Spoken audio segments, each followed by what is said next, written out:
বাংলাদেশে কখনো আরব বসন্ত নয়। বাংলাদেশে কখনো মধ্যপ্রাচ্যের মতো আরব বসন্তের মতো রাজনৈতিক ঘটনা ঘটবে না। আরব বসন্ত মানে কি? আরব বসন্ত হচ্ছে অনিয়মতান্ত্রিকভাবে ক্ষমতা দখল করা। মধ্যপ্রাচ্যের কিছু দেশে অনিয়মতান্ত্রিকভাবে ক্ষমতা দখল করা হয়েছিল, বিশেষ করে লিবিয়ার প্রেসিডেন্ট মুয়াম্মার আল গাদ্দাফিকে হত্যা করার মাধ্যমে। সেটাকেই আরব বসন্ত হিসাবে অভিহিত করা হয়। পাশাপাশি মিশর সহ আরও কয়েকটা দেশে ক্ষমতার রদবদল হয়েছিল, সেটাকেই আরব বসন্ত হিসাবে অভিহিত করা হয়। সাম্প্রতিক সময়ে রাশিয়ার পররাষ্ট্র মন্ত্রণালয় থেকে এটা বলা হয়েছে যে বাংলাদেশেও মধ্যপ্রাচ্যের মতো আরব বসন্ত নামের অনিয়মতান্ত্রিকভাবে ক্ষমতা দখলের চেষ্টা হতে পারে, বিশেষ করে নির্বাচনের পরে। রাশিয়ার পররাষ্ট্র মন্ত্রণালয় এ ব্যাপারে বাংলাদেশের কে সতর্ক করেছে। সেজন্য রাশিয়ার পররাষ্ট্র মন্ত্রণালয়কে আমি ধন্যবাদ জানাই। আমার যদি সামর্থ্য থাকতো তাহলে আমি আনুষ্ঠানিকভাবে রাশিয়ার পররাষ্ট্র মন্ত্রণালয়কে ধন্যবাদ জ্ঞাপন করতাম, কিন্তু আমার নিজেরও কিছু ব্যক্তিগত মতামত রয়েছে। বাংলাদেশে আরব বসন্তের মতো অনিয়মতান্ত্রিকভাবে কখনোই ক্ষমতা দখলের চেষ্টা সফল হবে না, কেননা বাংলাদেশের মানুষ মধ্যপ্রাচ্যের চেয়ে রাজনৈতিক সচেতন। মধ্যপ্রাচ্যের যে রাজতন্ত্র আছে, সেই রাজতন্ত্রের কারণে দেশের জনসাধারণ রাজনীতি বিষয়ে তেমন সচেতন হতে পারেন না এবং রাজনৈতিকভাবে সক্রিয় হতে পারেন না। এবং মধ্যপ্রাচ্যের, বিশেষ করে লিবিয়ার, আফ্রিকান মধ্যপ্রাচ্য লিবিয়ার যে একটা পরিস্থিতি ছিল, সেই পরিস্থিতিটাও বাংলাদেশে নাই। মুয়াম্মার গাদ্দাফি প্রায় 40 বছর নিজের মতো শাসন করেছেন লিবিয়া, যে কারণে জনসাধারণের একটা ক্ষোভ জমা ছিল।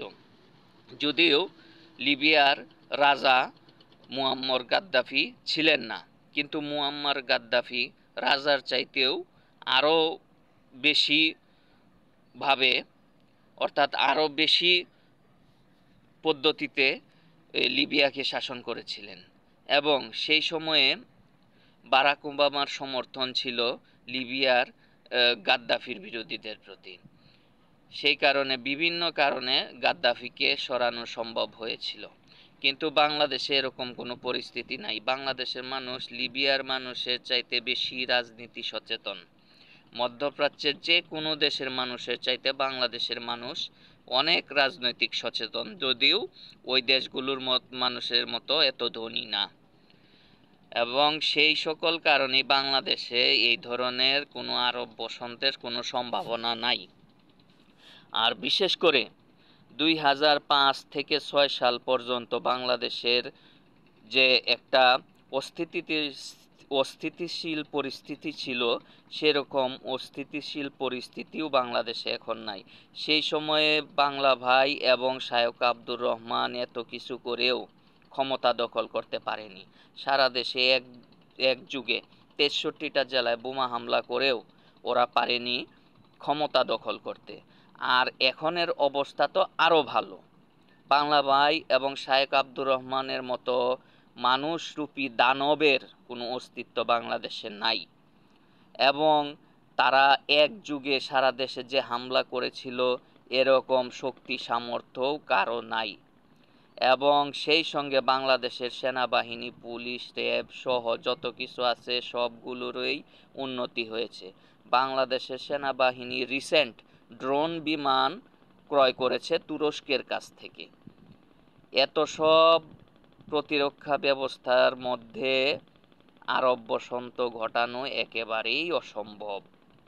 বিশেষ করে বাংলাদেশে এখন স্যাটেলাইট আছে, স্যাটেলাইটের মাধ্যমে নজরদারি হচ্ছে, আরও প্রযুক্তি আছে। সকল কিছু অ্যাভয়েড করে আরব বসন্তের মতো একটা ঘটনা ঘটানো বাংলাদেশে একেবারেই অসম্ভব।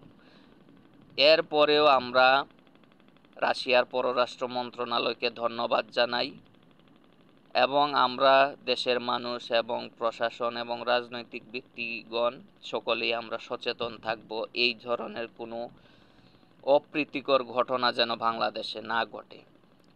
যাদের রাজনীতি করার ইচ্ছা আছে আপনারা রাজনৈতিক দলে যোগদান করুন, যাদের নিজেদের দল করার সামর্থ্য আছে তিনিরা নিজেরা দল গঠন করে নিয়মতান্ত্রিক রাজনীতি করুন। অযথাই আরব বসন্তের মতো ঘটনা ঘটিয়ে নিজেদের ক্ষতি আপনারা নিজেরা করবেন না। আপনারা কেউই এটা মনে করবেন না যে আপনারা আরব বসন্ত ঘটিয়ে বাংলাদেশে সুবিধা করতে পারবেন, কিচ্ছু করতে পারবেন না, আপনাদেরই ক্ষতি হবে। অতএব আরব বসন্ত ঘটানোর মতো চিন্তা ভাবনা বাদ দিয়ে বাংলাদেশে নিয়মতান্ত্রিকভাবে রাজনীতি করুন, মানুষের সমর্থন পাবেন, ভোট না পাইলেও মানুষের সহমর্মিতা পাবেন।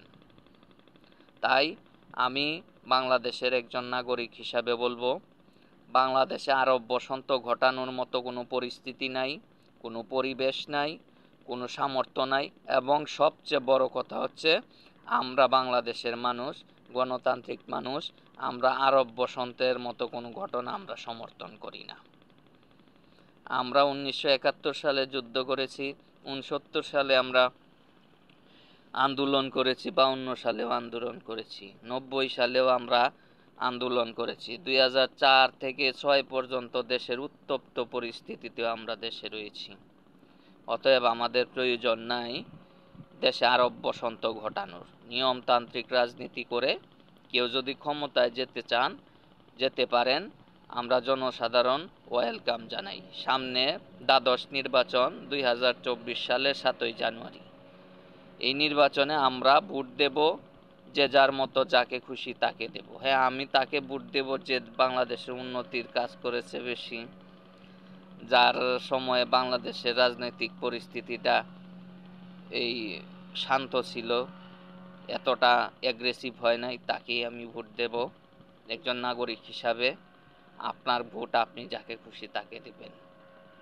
আসুন আমরা নির্বাচনে যে যার মতো ভোট দেই, যে যার মতো অংশগ্রহণ করি, একটা সুষ্ঠু নির্বাচনে আমরা সহযোগিতা করি। আরব বসন্ত আমাদের দরকার নাই। আমাদের যে বাংলাদেশের যে বসন্ত আছে 6 ঋতুর এক বসন্ত, সেই বসন্তই আমাদের জন্য খুবই পারফেক্ট। 7ই জানুয়ারি হচ্ছে বাংলাদেশের নির্বাচন এবং 13ই ফেব্রুয়ারি হচ্ছে বাংলাদেশের পহেলা ফাল্গুন অর্থাৎ বসন্তের 1 তারিখ। আমরা 7ই জানুয়ারির নির্বাচনে ভোট দিব এবং 13ই ফেব্রুয়ারিতে আমরা পহেলা বসন্ত উদযাপন করব।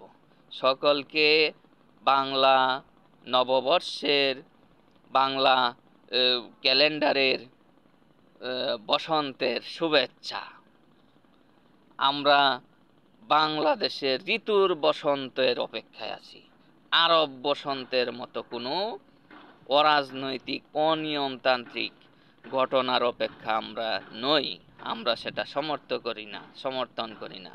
আমরা 14 ফেব্রুয়ারির আগের দিন 13ই ফেব্রুয়ারি পহেলা বসন্তের অপেক্ষায় আছি, যে ষড় ঋতুর এক ঋতু। সকলকে ধন্যবাদ।